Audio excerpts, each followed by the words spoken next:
Welcome back. It's Wednesday, which means we get to visit with our friend Michael Babcock at TMZ to get the scoop on today's hottest stories. Good morning, Michael. Good morning, Kelly. Good morning, guys. Thanks so much for having me. Yes, let me introduce you to Ryan. Ryan, this is Michael. How you doing? Hey, Ryan. It's very nice to meet you. My pleasure.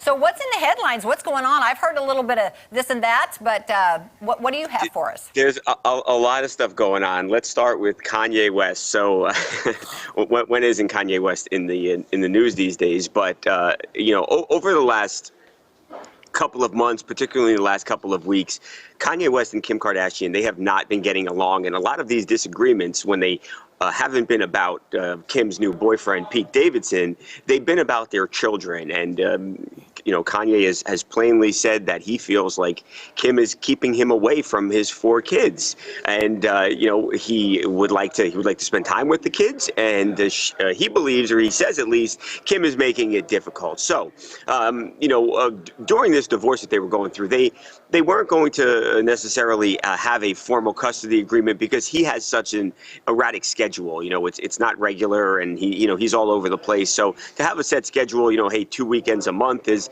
difficult for Kanye. So they were going to work through it together. But now that they're not getting along, now Kanye's attorney is turning her attention to the custody issue. Now it's very possible that they do go to court and actually battle this out. So it's really just the latest fight between Kim Kardashian and Kanye West.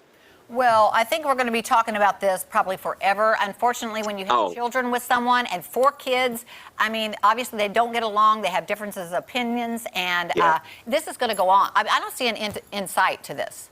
No, I don't either. And you're right. It's not like they were married and get divorced and now they can go their separate ways. They have the kids together. So, at least for like the next, 10 or 15 years or so, they're going to have to work together in some capacity as co-parents here. So you hope they're able to get along for the sake of the kids, if nothing else. Yeah, for the sake of the kids, for sure. Absolutely. Yeah, it's tough. All right. Yeah, so this was really interesting. So you remember Bob Saget obviously tragically died recently. You remember it was at the Ritz-Carlton Hotel in Orlando. He had just done a show about 2 hours away, and he comes home. Comes to the hotel, I should say. Everything seems fine, and then they find him the next day, dead in his bed. And it turns out the medical people ended up, with the autopsy and such, figuring out that he died from blunt force trauma to the head. Hit his head somewhere, unclear exactly where. Well, now we are actually seeing the last photograph of Bob Saget. So as he returned to his hotel, to the Ritz that night, he took a picture with the valet, a young kid, 21-year-old guy who recognized Bob and wanted to take a photo. And you see him, he's smiling, he's happy, doesn't have any injuries, at least, looking at the photograph. So you wonder, what happened and when did he sustain this injury that was serious enough to actually kill him? When only, presumably minutes before he was okay and he was seemingly happy. So it's the last look at Bob Saget. It's still sad when you think about how he passed away. It's obviously something that was completely unexpected and shocked a lot of people. Right. I remember being a kid in sports, and you would get like a concussion, and the thing that they would tell you is be careful, watch them when they go to sleep. Right. If it was something as, unfortunate as that.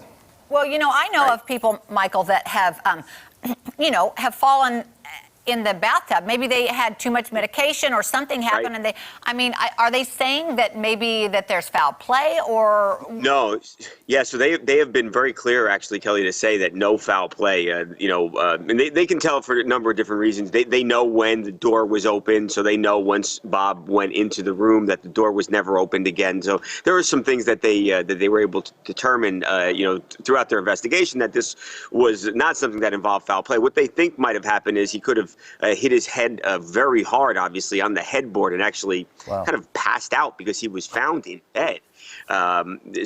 Just one of the theories, but that's been the thing that has perplexed investigators, really, because they say this is something like falling from 20 feet in the air, getting hit with a bat. They said that was the level of injury. So this was no minor injury. So I think that's likely always going to be a mystery, exactly what happened inside the room. But he was in his bed when he was found? Yeah, he was in bed, tucked in. Oh. Yeah.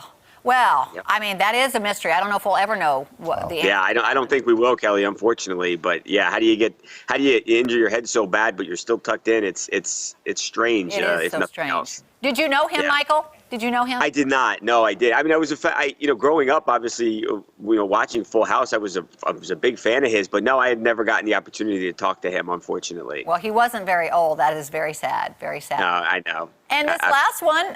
Yeah. So he's retiring. He's not retiring. I mean, what's going on with Tom Brady? This one, I know. So, right. So Tom Brady, he was retired for 40 days. What's funny, Kelly, is that there was the last touchdown ball that Tom Brady ever threw.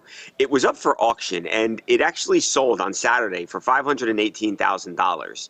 On Sunday, Tom Brady unretires, and then, while it's still the last touchdown ball right now, once Week 1 rolls around of the NFL season this upcoming year, it's not going to be the last ball anymore. So I talked to some people. They say that ball now that was $518,000 on Saturday is now worth about 25, maybe 50 tops, $1,000. So such a drastic reduction in value. Now, there's a lot of debate whether or not this ball is actually going to be sold, because there's a thought that the buyer might have a case to say, hey, you sold it as the last ball, but it's not going to be the last ball. So I don't know if the actual auction sale goes through, but it's just funny, not for the guy who's buying it, but that the ball was worth so much money on Saturday. Then Tom says, I'm back, and all of a sudden it's worth nothing. Now, yeah, go ahead. What do you think if you're spending $500,000 on a ball, maybe you're like, I'm okay with it, whatever. Right, you probably have a lot of money, right? So,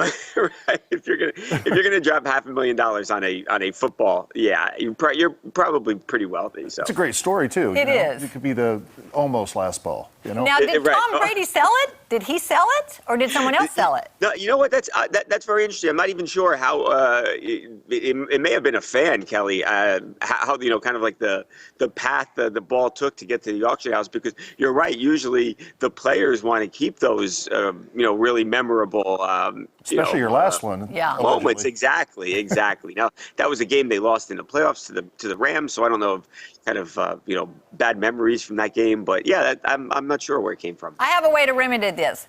Tom Brady will Right. be the hero. He needs to step in. He needs to pay that person what the difference between $500,000 and $25,000 or $50,000, whatever it is. Just Right. give that guy the money. Done. He's got the money, right? He can do it, or he can give other memorabilia. I mean, there are things that Tom Brady could do, and he has taken care of fans in the past who have. There was a fan who last year got one of these milestone balls, and Tom Brady gave him like a bunch of stuff, including like a Bitcoin, which is obviously worth a good chunk of change. So I like that. yeah. All right, Tom Michael. stepped in before, he'll do it. Thank you so much. We'll see you next week.